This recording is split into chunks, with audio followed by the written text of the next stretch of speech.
Welcome to the SciFi Diner podcast. I'm one of your hosts, Scott Herzog. Good evening. I'm Miles P. McLaughlin. And I'm Dave Sellers. And it's boys' night at the diner. We have no Chrissy got swamped by work, so we are sans Chrissy tonight, and that's all right. We're gonna still have fun. It's gonna be good. It's gonna be good. Well, tonight we are talking Star Wars, and I don't know about you, but there's been a lot to be happy about for Star Wars here in the month of April and May when this episode is dropping, and so we're talking about Andor is our primary topic tonight. But before we get into that, I thought we'd talk a little bit more about some other things Star Wars that have dropped this month. And do you want to start with Tales of the Underworld, Dave? Let's talk a little bit about that. Miles, did you watch any of this series yet? No, but I'm interested, so I'm looking forward to. I am so stoked. In fact, this is the one where when the trailer dropped, I ran down to Dave. I'm like, Dave, you got to hear this, and I made him watch it. And it was like he got as giddy as I was. I knew if anyone had surprised. I didn't know this was coming out. First of all, I think that was part of it. And when I saw it drop, I said, Dave is going to crap his pants because this is so awesome. But you had a chance to sit down and watch, I guess, the first 3 episodes. So tell us, for 6 episodes, First 6. Without spoiling, tell us about tell about it. So you'll get through it very quickly. They're all about like 20 minutes. Okay. They're a little under a half hour each one, I think. The first 3 deal with I'm having a senior moment. Cad Bane? No, the other one. Asajj Ventress? Asajj Ventress. That's it. Yes. It deals with Asajj Ventress and her second chance at life and what she's starting to do with it. It's a good story. I mean, it wraps up a singular story arc in 3 episodes. Very, very good. Very good. The second 3 is Cad Bane, and we get some origin story for Cad Bane. Okay. And it is really, really wonderful, interesting. Yes. And you don't know who it's about at first. Like, it takes a while, and by I think episode 2, that okay. But yeah, very worthwhile. I have no idea how many episodes they're putting in this thing. I didn't even know it popped until I was scrolling through Star Wars stuff on Disney Plus on Sunday, and saw that it just dropped on the 4th. Yep. And went, ooh. Yeah. So I saw it was dropping, and I think I'm hoping they bring the 2 together, but I don't know if they will. I thought the trailer seemed to indicate it, but it's hard to know when they cut trailers how that really plays out. But right. Yeah. So we'll see. Yeah. And either way, if they don't, what I'm watching so far has been plenty worth it. Awesome. Very good. Yeah. And Miles, you said you're going to check that out? I'll give it a watch. Is this, like, as far as the animation goes, is it very Clone Wars-esque? Yeah, I was going to say it looks kind of Clone Wars-esque, which makes sense because this is kind of we saw them last kind of in the Clone Wars. Right. Yeah. Right. A little better than Clone Wars animation-wise, but the design, like the character design for the animation is very. Asajj doesn't look any different than she did in Clone Wars, really. Yeah. I'm really hoping that someday we will see Asajj Ventress in the big screen. Live action. Hey. I would love to see her, pop up somewhere, but that would be really good. Yeah. Everyone would go ape shit over that. That's for sure. Oh. So. Yeah. Yeah. So another thing that dropped, obviously, is Revenge of the Sith dropped for, I believe, the 20th anniversary. First weekend at the box office did buku well, 30 to 40 million in a re-release, was like number 2 or 3 in the nation. I didn't see how it did in the subsequent week, but I don't know if it was in, because I went looking for it in theaters the following weekend, and so it was like a 1 weekend thing, but it did real well for him, and it was lit. Like our audience was in form. Kiefer's sitting beside me, and he's like quoting the movie as it drops, and he wasn't even around when it first dropped. I think we watched it much later, and then it's been memed to oblivion, and we went and saw it at Penn Cinema, and I absolutely loved the movie again. Again, not a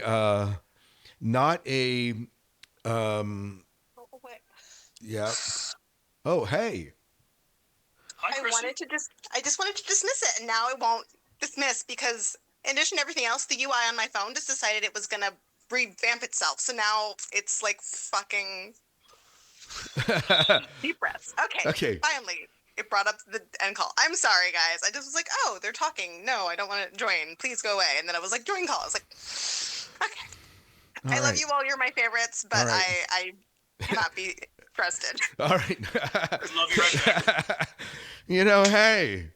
Self-medication really helps with this kind of stuff. It does. We should recommend a good stiff drink at the very least. Marijuana is pretty much legal now. That would also be Hey, I'm not going to judge. Yeah. I'm not advocating. I'm not suggesting. I'm just. We listen and we don't judge. But so we're sitting in the theater, and everyone's really into it and cheering, and it was just great to see it back on the big screen again. I think I was telling you, Dave, or Joe, or one of my Star Wars friends, basically that the dialogue still sucks. I mean, it's not a great script. It's a quotable script, and I think that's what. And the staying power is in the power of the story itself, but the dialogue does come off as cheesy, but in a way that has made it quotable. This is where the fun begins. Or sand. I ate sand, not from this one. But there's just so many lines that Hayden Christensen, and his lines in Ahsoka were much better, or in Obi-Wan were much better written because George Lucas is no longer having his hand there. But theater was full; it was sold out, and I really enjoyed it. Yeah, I wanted to get there so bad. It just didn't did work. not work out. Yep. Miles, did you go see it? You didn't go see it, I imagine. I did not know. Yeah, all right. That's all right. Yep. So that's kind of Star Wars. And did any of you re-listen to the interview we did with General Grievous and with Jyn Orso? Oh, I listened to it, and so that was fun. It was a good interview. He was a good interview with it. Dave, did you have a chance to listen to it yet? I have not. You really have to. Yeah. Yeah. But if you're a Star Wars fan, they really we really talked up a lot of Star Wars. And the Jyn Orso character she was Jyn Orso in like the Lego Star Wars and some of the animated stuff. She wasn't really, but this guy does General Grievous in everything. Like, nice. he when we saw him on Revenge of the Sith, that was his voice doing it. So nice. So it was sweet. So. Did he talk through a tin can or something to get the No, I mean it was done through software. I mean, he introduces the episode voicing Grievous, but it's not the same because he doesn't have all the mechanical effects on it. Right. But yeah. And that was kind of on a lark. I mean, if you listen to the episode, you'll see it, but he's kind of they're running through all these voices and they're sending them to Lucas and he's sending them back and saying, well, this isn't quite right. I like parts of this, but this is kind of what I like. And finally his buddy says, you've been listening to Lucas now for the past 3 or 4 weeks. Why don't you take a turn? And so he did it, sent it in, and gets the callback sheet. And Lucas says, I like, and he always sent it in with like initials. And he sent he did it under a pseudonym. So when it came back, and he didn't recognize any of the initials on the sheet, and then he realized that they were the initials for the pseudonym he had submitted, and that he was talking about him. So that's how he got it. He was a sound engineer for Lucas when it happened. So nice. So, yep. So it's definitely a good interview. I put it up in the on YouTube, and I also am going to release it this week as a separate standalone interview, so they don't need to listen to us banter about our other stuff. But yeah. Well, let's talk Andor. Andor dropped. It's been a long time, a good 2 years at least coming since we last had Andor on the screen, and since they've kind of broken and dropped it into 3-episode arcs, maybe that's the way. Do you think that's kind of the way we should talk about it? Yeah. Yeah, I think, yes. Yeah, it works. So it drops. Talk through what were your guys' thoughts on the first 3 episodes? What did you like? What didn't you like? What was good, the bad, the ugly? Go ahead. As with most modern Star Wars live action, the middle act of the story, it just sometimes feels slow. Now, thankfully, again, it's like a 3-episode arc, which is great because that middle stanza doesn't last for half your season. But seeing him trying to pilot that experimental TIE fighter, trying to steal it, was fun to watch. And then getting kidnapped, taken prisoner. What did I call them? A bunch of space meth heads, space meth head hillbillies or something like that. Yeah, that was comical.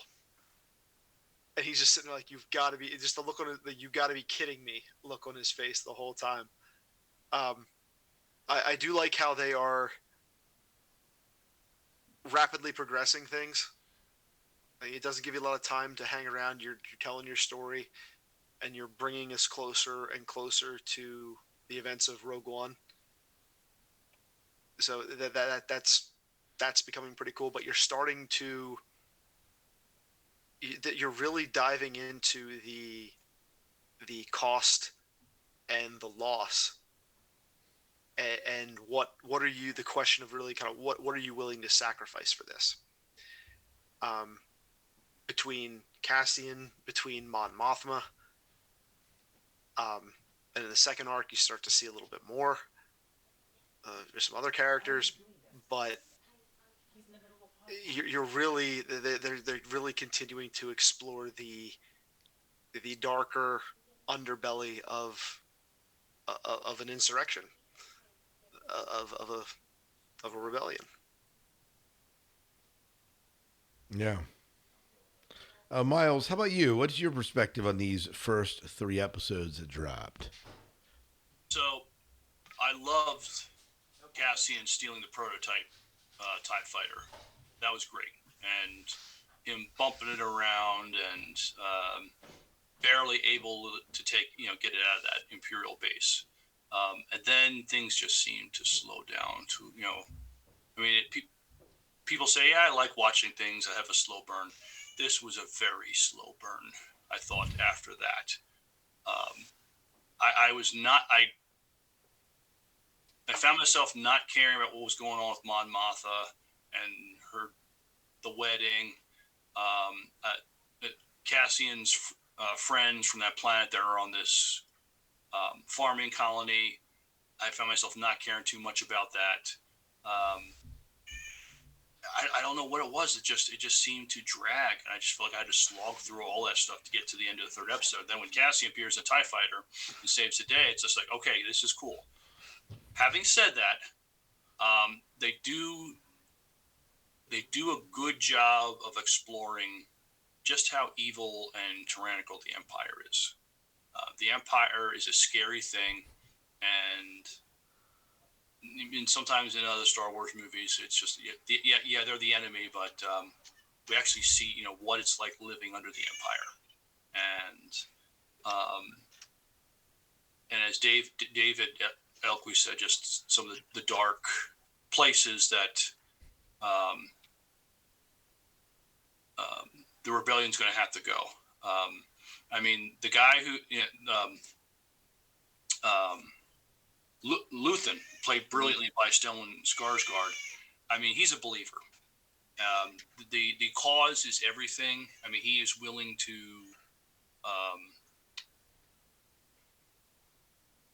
you know, blackmail people to if they want to leave. He said, you know, he has info on him. It's like, you know, nope, I need you. You're not going anywhere. I mean, he has sacrificed his morals and ethics for the cause. The cause is everything, and you just see some of the, you know, there is no cost too much too great to pay for the cause. So I thought that was an interesting exploration there. That's going to be going throughout the whole series. Scott's background's tripping out. So the first 3 episodes, there was some really good stuff in there, and then there was other stuff. I don't know what it is. It just did not keep my interest.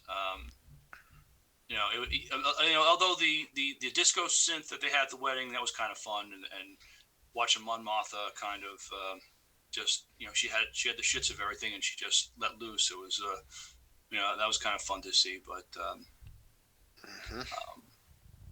but yeah, that's so. I mean, I don't know if anybody else feels the same way, but it just seems things slow down, they slow down a lot, and you know.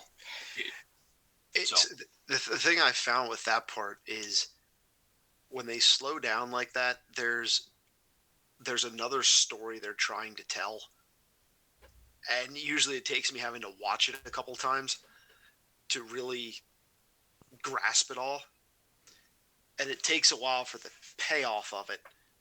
But those episodes seem to be the B storyline that comes in, and yeah, I got to go back and watch it again to even really kind of figure out what some of that was. But that's more the inner demon thing getting flushed out for a lot of them. So we'll say another thing. I mean, Star Wars went in some dark places with the Bix character. I mean, we see her get interrogated and tortured, and just seeing where she is, she's in a really bad place. And then on top of that, she survives in a sexual assault from this Imperial officer. I mean, she manages to fight him off, but you know, it's like, how much can we make Bix suffer for the rest of the show? And I'm like, you know, so it's just like Star Wars went in some dark places. I mean, we never saw somebody have to suffer a sexual assault before. We did this time that I can recall. Yeah, and I think that was one of the. Some people were saying there was a little bit of pushback in that, the fact that you were talking about rape in a Star Wars. But I mean, I think it certainly fits. It certainly paints the Empire. It continues to paint the actions of the Empire as being devious, and certainly, if the rebellion is fledgling and having its moments, the Empire has its own ways that it's not controlling its own people. You know, and this is when you get to such large organizations that you're trying to bring some semblance of form and control to, these things happen, right? It doesn't justify them. It just makes a reality. You know what? I'm with you on. I hear what you're saying, Miles. And I feel that sentiment. I feel what you said, Dave, and I agree. Like, what for me, I was like, when Cassian breaks out of the Imperial base in this prototype TIE fighter that he has no clue how to fight or fly, and he ends up blowing everything to crap and then survives it. You know, I'm like, this is it. This is going to be awesome. You know, it's going to be great.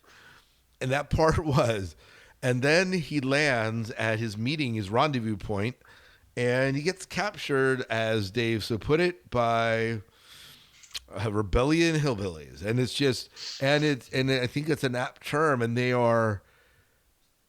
it's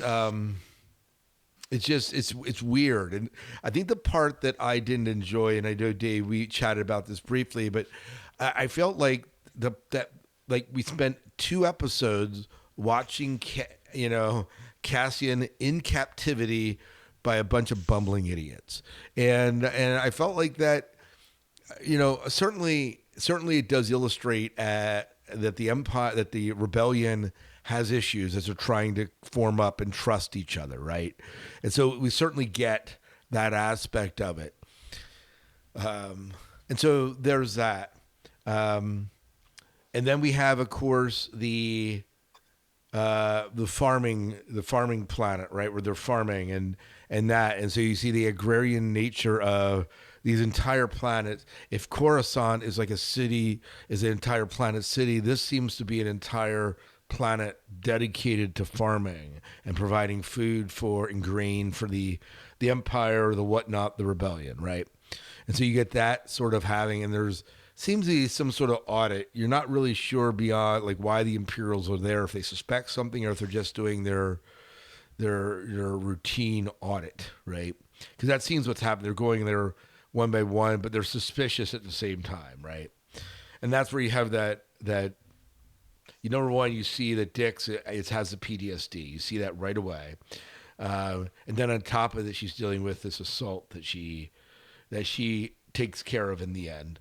But what's exciting about it is, of course, the very end of the time in the fields when Cassian comes in and they are, and he just blows everything to shreds, right? And then they're all leaving together in it. So there's that angle, and then we have, of course, the Mon Mothma, the wedding of her daughter, I believe, and some other guy, and so you have the brutal hillbillies out in the jungle of whatever planet they're on, and then you have the farmers doing their thing, and then you have the aristocracy having a wedding. And I think that one of the things that episode 3 did beautifully was the juxtaposition of what was going on the farming planet. What in essence was, this brutal tyrannizing of the farmers, of these people that were kind of hiding out of the alleged rape that was supposed to happen. You have that happening. And then you have what's supposed to be this beautiful love event juxtaposed against it. And you have Mon Mothma and everyone dancing to this techno beat, but in between is spliced these clips of Cassian taking these people out and them flying off the planet and them losing one of their members. And the bouncing back, I thought, was extremely effective for me. Like I said, they're doing. There's a point that's being made that they're trying to blend an immense of people from different classes, societies, and trying to meld it into something that they called a rebellion, all fighting for one thing, but certainly on any given day wouldn't even look twice at each other. And so I thought, the payoff, I thought in the end of episode 3 was good. But I agree, Miles, that for me, episode 2, and a lot of you said it's like the middle episode that is kind of a bit slower. And maybe this is what it took to get to the payoff, but it did feel a bit laborious to me as we were kind of slogging through it. Well, one neat little thing about the TIE fighter that I noticed what Cassian stole. You watch enough Star Wars, you see all kinds of different models and variations and all this stuff. But that one in particular, the only time I think I've ever seen that design was in the early 90s in the game Star Wars TIE Fighter. It was the TIE Advanced. I went and looked it up. I'm like, that looks really familiar. Sure enough, they took the model for that thing from that old game that I played forever when I was a kid. And it just got me like nerding out a little bit with it. Going, yes, finally. Yeah, I get to see it on live action. See it on the screen. That's so awesome. I have a nerdy question to ask both of you. Go ahead. Yeah. So this TIE fighter we saw had hyperdrive. Uh-huh. My understanding is TIE fighters typically don't have hyperdrive. They just, they ride along in an Imperial, Star Destroyer or something like that. Yep. And, correct. The only two that would have, at least that in the universe right now that I know of, are this experimental one that they have here, and the TIE Defender, which is another one taken from the old Star Wars games, but resurrected on screen in Star Wars Rebels. That was Thrawn's little pet project. Okay. With the 3 wings that were kind of like inverted around it. Yeah, the only ones that have hyperdrive.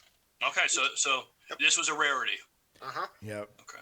Not common. And a prototype that was stolen, so who knows what's going to happen to it in the end. But yeah, like the TIE fighters are short range. They're short range fighters. They're not meant to be, going through interstellar space. So, which is really interesting that the Rebellion has all their starfighters go hyperspace. Yep. And I guess save money on taking out that option and hauling them around on bigger ships. You can build more of them. Well, not to mention the ships they get transported on are beasts in their own right. So, right. Yeah. Yep. Yeah. Well, so what was it like to see these characters back on screen for us before we get into the next 3 episodes, as I assume we're going to talk about tonight? What was it like for you guys to see like Cassian back on the screen, to see, Bex, and to see even Mothma and the crew kind of assembling together? Finally. Yeah. Good God. He used to pump shows out 26 episodes a season every single year. Now I got to wait 2 years in between for stuff? Come on. We got better tech, I thought. Writer's strike in there will do that for you. The writers and the actors strike last year. Yeah. Go ahead, Miles. I was going to say, I'm happy to see them back. Rogue One is my favorite Star Wars movie. To me, that is the perfect Star Wars movie. I think it explores war in a way that the other Star Wars movies didn't, and explores something that this show does also. Going to morally dark places and moral ambiguity. It's like, what are we going to do to win this war? And I think we'll see. I mean, I think what we saw in here, Cassian is still the Cassian that we see here in Andor is not quite the Cassian we see in Rogue One that will shoot one of his informants in the back just so they won't rat him out.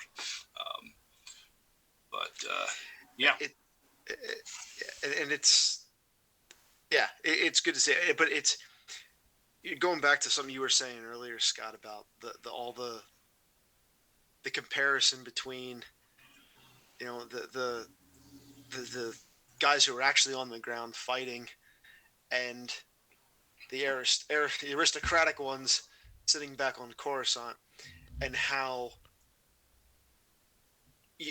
both of them, both groups are taking part in this and fighting it. It takes more than just the guys on the ground to go and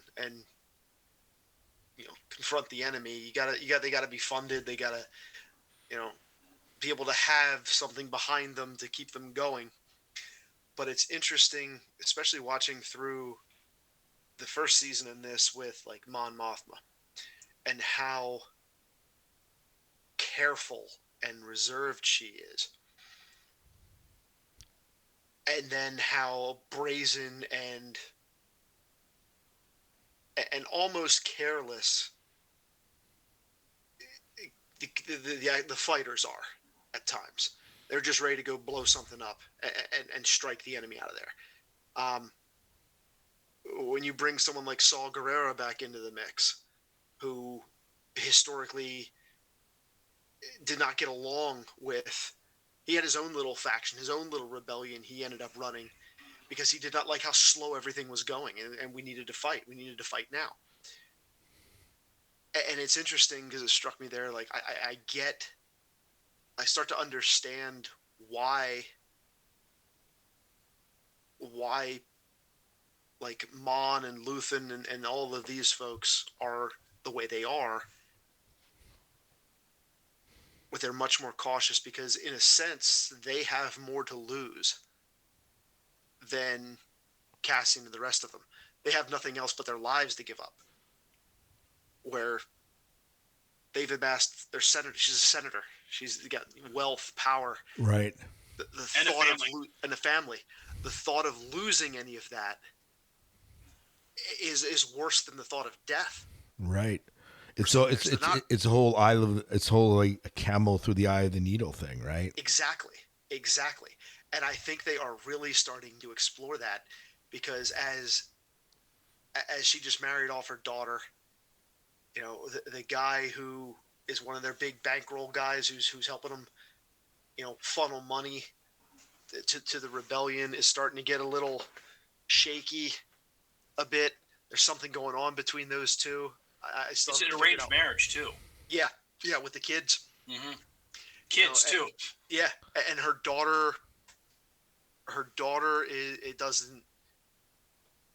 doesn't like her now. Like, seems to hate her. At least that was the impression I got. You know, she's starting to lose these things that she's afraid to, and when she's letting her hair down, dancing around, this is almost like she's being freed of these constraints that have been holding her back. And I think is when you start to see her move more and more towards towards fully committing. We'll see her. She's becoming more the Mon Mothma we see in Yes. Episode 6 in Return of the Jedi. You know, Or she's also in Rogue One, right? yeah, mm-hmm. Yeah. The Avon base.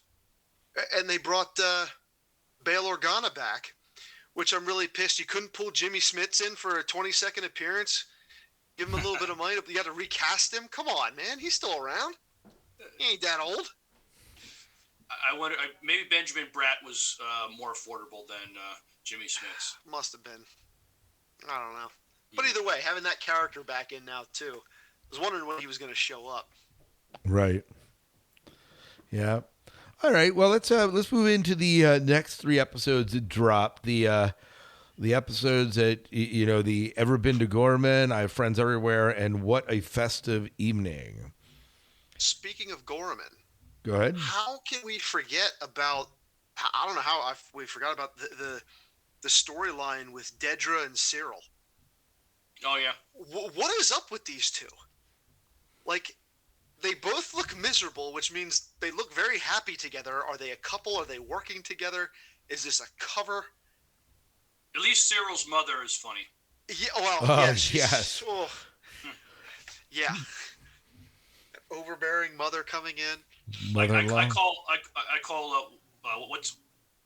what's the woman's name or character name? I call her the Ice Queen. Dedra. Dedra's the Ice Queen. Yeah. Yeah. It's not a wrong expression of her, but yeah. No, not at all. Yeah. But like I still haven't quite been able to figure out quite what they're doing. It sounds like they're trying to she was using him, or he was volunteering to go in and try to infiltrate the growing discontent and the organization of discontents on that planet. Yeah, it doesn't seem to be geared toward the rebellion, at least initially. Well, not yet. Yeah. So whether or not they're suspecting that there's involvement, which, as we find out, there is. Yeah. Well, now Cyril in if I remember correctly, season 1, Cyril and Andor have had run-ins before. Right. I think he's obsessed with finding him because he kind of ruined his career. Right. Put him in that silly desk job. Yeah. In the space cubicle. Yeah. But he's now the head honcho of the space cubicles. Correct. So kids, a little bit of drive will get you to the top. It will. And what he said, this is, would it be too much to say that this is the happiest moment of my life after the leader of the ISB, just compliment and say, hey, good job. Yeah. He's like the mall cop that gets praised for stopping a shoplifter by the local police chief. It's you're not quite there yet, big boy, but keep trying. You're doing good. Yeah. You got to add a boy. Yeah. Got a little helmet sticker, pat on the back. Mm-hmm. Yeah. So, what do you think of this trio of episodes? The way they held together in the storyline. Oh, I think much better than the first three. Watching Cassian try to help Bix through her Right. problems, and ultimately getting a little bit of closure, getting some closure Right. at the end of it is gratifying to see. Yeah. I don't know if you got there yet or not, Scott. I didn't, but I'm reading this summary, so I know what happens. So. Okay.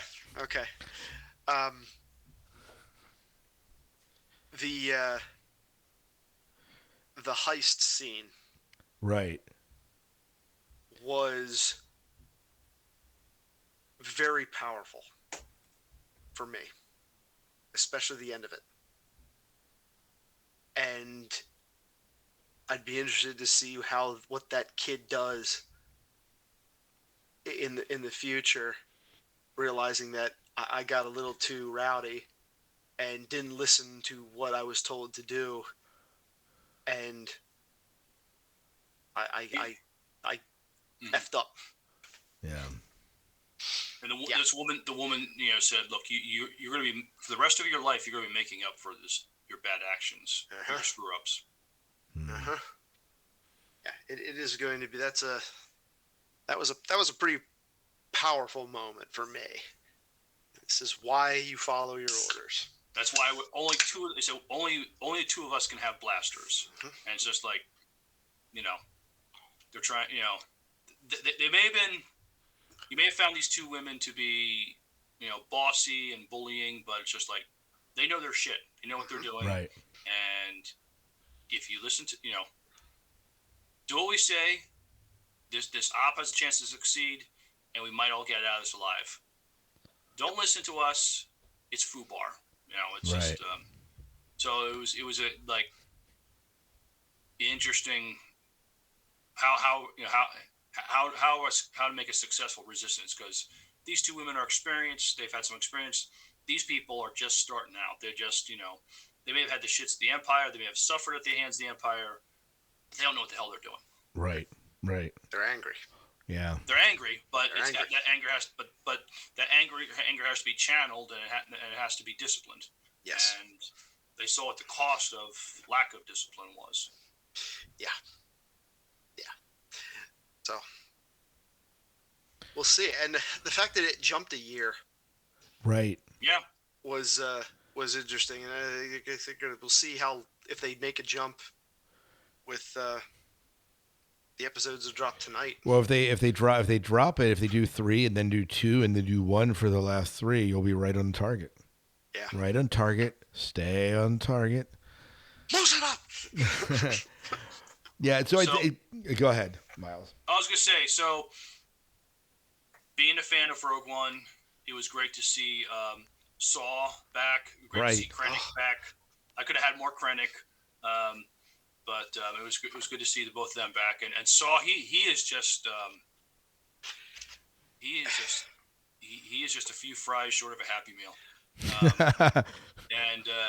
and he admitted it too. He says, you have to be crazy to want to do this, and he had some good dialogue. I mean, just saying, he said, look, none of us are gonna, we're not gonna live to see this thing succeed, but this is what but you have to want it, and what I thought the interesting with that one guy who was learning how to process the fuel the right way. Saul was investigating, and he found out this guy was a traitor, and you're like, okay, no, he's pointing his gun, and Saul, but you're getting a little crazy here now, and I didn't expect him to shoot the other guy who was his own guy. I thought that and then he sort of adopted this kid, and trying to channel him and steer him in the right direction. I would love to see some more material about Saul and his group, and why they split off from the main rebellion, and what what's going on there, because that dude is just freaking fascinating. Like, he's nuts, and crazy people always kind of make me interested like that. They ought to do that. That'd be a spin-off. Just some of Saul Guerrero's missions with him and his merry band of followers. I mean, just seeing some of the ops that that him and his guys got involved in. Which animated series was he in? Was that Rebels? Bad Batch, I think. I think I saw him in an episode of Bad Batch. He might have been. Was he? I did watch all of Bad Batch, but I didn't go back and watch some of the earlier seasons. He may have been in some of the earlier seasons, but I think he was in like the last season of Rebels. He might have been. I didn't. Oh, Rebels. yeah. I'd have to go follow. I'd have to go look again. But yeah, I mean, just have a look. Give me more Saul Guerrero. Or maybe not. Maybe too much crazy would kind of ruin him a little bit. We saw what they tried to do with Boba Fett, and they're saying, Right. It didn't ruin it. There was some good stuff in there, but I'm just saying, as a general whole, the series did not hold up as being one of my favorite series. But we expected more than what it was. Right, we did. But it is they end the trilogy of episodes with Bix and Cassian killing Gorst using the same thing that they did to her. Holy hell! Well, Yeah. I didn't know what I thought she went off the reservation. I thought she did that on her own. And then when after she shoots that guard and walks away, and Cassian's waiting for him, like, oh, he's in on it too. He's like, I'm sure Luthen's gonna have a talk with the two of them afterwards. That's another thing. Is like there is a this disagreements between Luthen and Cassian. I mean, definitely. Well, it's hard not to blame him. I mean, Luthen was going to try to kill Cassian there at the end of season 1. And probably would have too if Cassian wasn't just a bit smarter. And thought it out there. But thankfully brought him along, and we are where we are. But yeah, I can imagine there's certainly some distrust there between him. But how deep that goes, I don't know. Right. I don't know. But we'll see. What did Luthen's assistant or whatever steal out of that piece of artwork? Oh, that a was data chip or something? It was a transceiver. It was a microphone. That's right. They had bugged it, and the guy was going to have all his stuff appraised, and so they had to get that stuff out of there before they got reappraised. Right. That's right. Doing it right under Krennic's nose. Yes. Krennic's such a good villain. I did want to ask you guys about we have occurring, at least in this trilogy, and I think even maybe the first trilogy, there was some evidence of this, this theme of spiders. Like, they're looking for and I'm trying to remember in my Star Wars lore, if there is a group either of Imperials or rebels that got known as like the Spider faction, or there was some sort of group in it. But this seems to be, you look at symbolism in the first 3 episodes, and then in this one, there's a lot going on with spiders, right? I don't know that it would reference or foreshadow any specific group that I know of. I could be wrong with that, but nothing that strikes my mind. But the symbolism between a spider and what the rebellion is, how they operate and what they do, I think is pretty significant. Spider kind of, you don't hear them. They're hard to see. They'll sneak up on you and can be very lethal when they get to their prey. maybe there's some symbolism there. I don't know. Or it might just be a real pest on that planet Gorham. Yeah. Well, Gorham was known for textiles.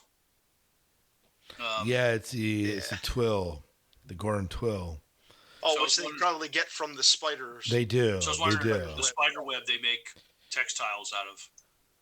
Yeah. They make fabrics out of.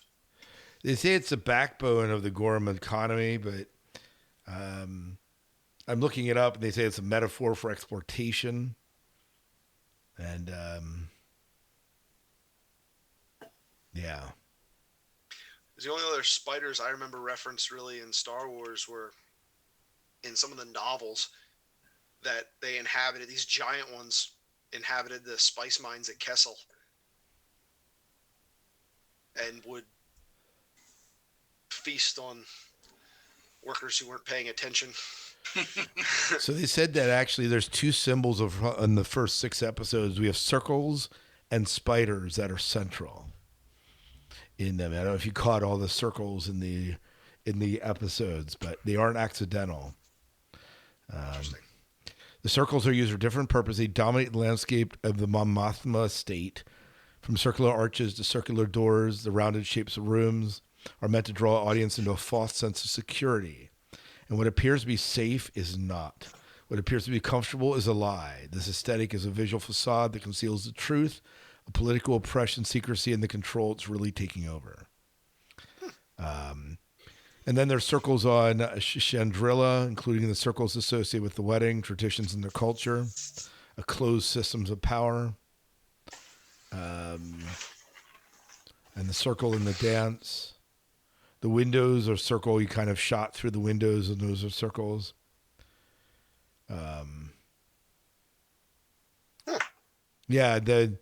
And they say that the war which is happening in the shadows is not just breaking cultures apart, it's breaking people apart. There's a beautiful shot in the 6th episode of season where Vel and Sintra reunite in the cafe. The shot of the reunion gazes through a window that is unsurprisingly a circle. What is compelling, however, is that the circle has a curved line running through it, with Vel on one side of the line and Cinta on the other. The two form a whole, but there's still a division between them that they have to work through. So a lot of just symbolism running through. They're really thinking through how it's shot. The spider webs themselves are circular, symbolizing unity and wholeness. You get the whole thing. Interesting. Yeah. I never been very good at picking up on that kind of stuff. I think you have to watch it more than once and to be able to because I get so caught up in the story when I'm watching the first time. And it's not until you kind of step back from the story that you're able to maybe observe these things. But keep an eye on it when you watch the next 3 episodes tonight or tomorrow, whenever you do it. Watch and see. Keep an eye out for the spiders and the circles, and we'll talk about it, in a couple of weeks when we do the second part of Andor. Yeah, it's interesting. But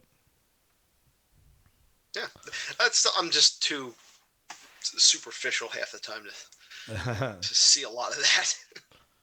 Yeah, well, there's enough going on in the story that kind of paints a depth to it, just in its own right. Right. Yeah. What are the thoughts in these last 3 episodes here?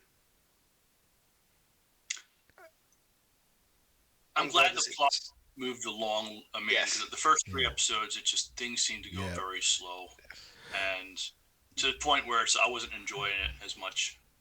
There are things I was enjoying, but I'm going to remember that things I wasn't enjoying. So I'm hoping that moving forward that this is it. So they have to wrap things up. So we know the ultimate outcome, right? We know that this ends in Rogue One, or it's where they're heading. What do we hope these next 3 episode segments?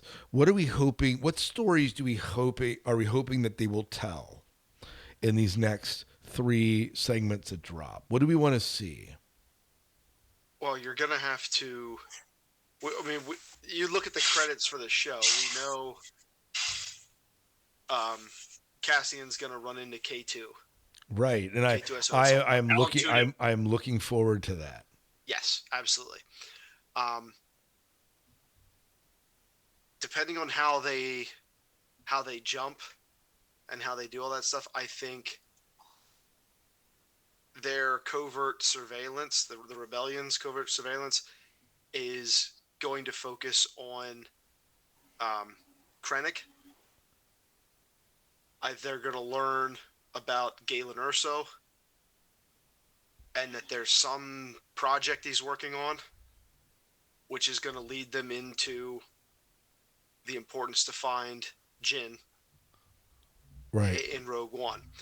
I think in the other B, you're going to see, I don't know if you're going to see Dedra completely flub something up, get herself killed, or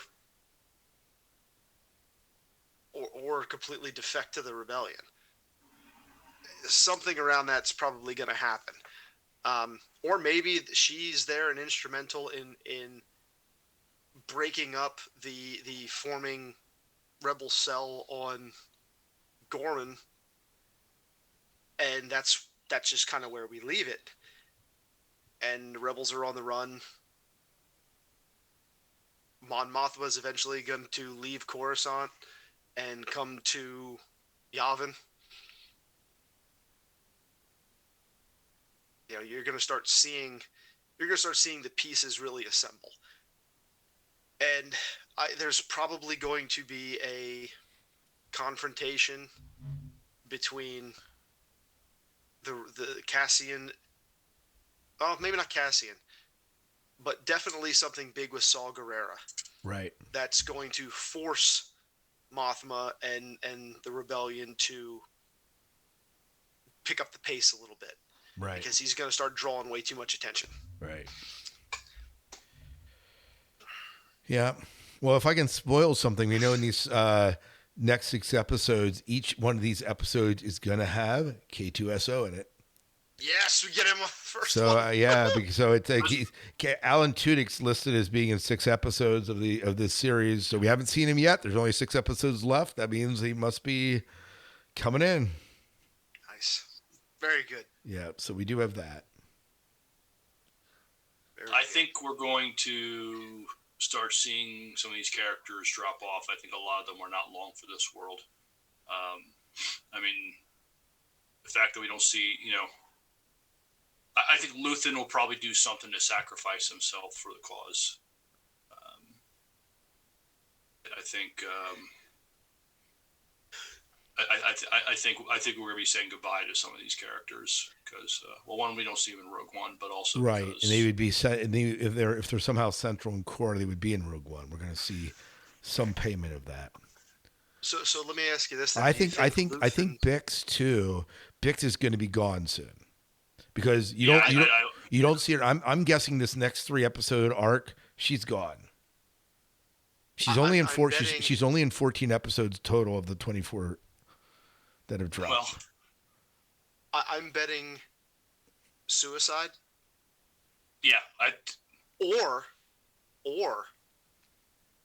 as they're leaving, blowing up that interrogator, they're about to get caught, and maybe this is a point where we see Cassian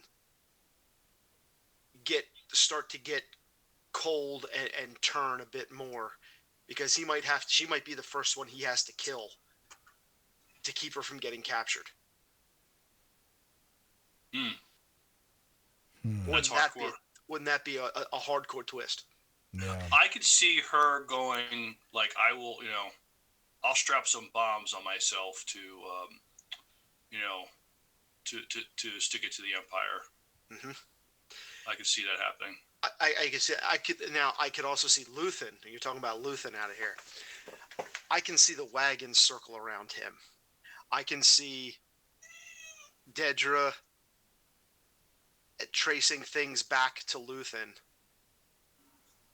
And as he feels those walls close in, he takes himself out to prevent getting captured.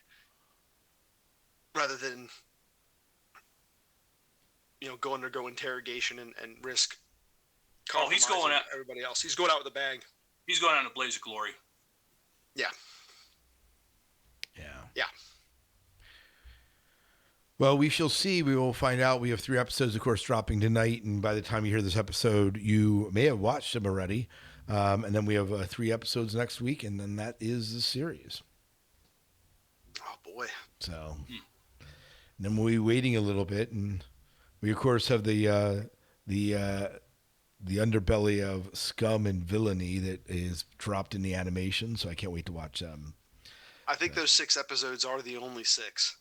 There's no At more least 6? In person, I don't think there's any more than that. I think it's just those 6. Then we'll see if they pull season 2. Yeah, But, maybe they will. Yeah. Depends how well these do, I guess. So. Right.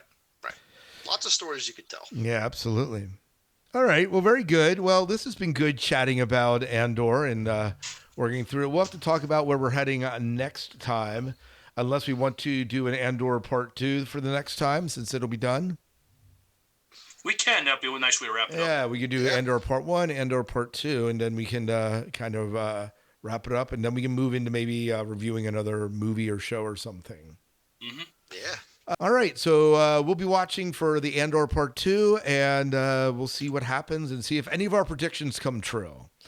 And we'll place your bets. Are Dave, Miles, or Scott full of smoke? We're going to find out. But Miles, with that being said, why don't you take us out of the show? All right. Till next time, good night and good luck. We'll see ya. And go boldly.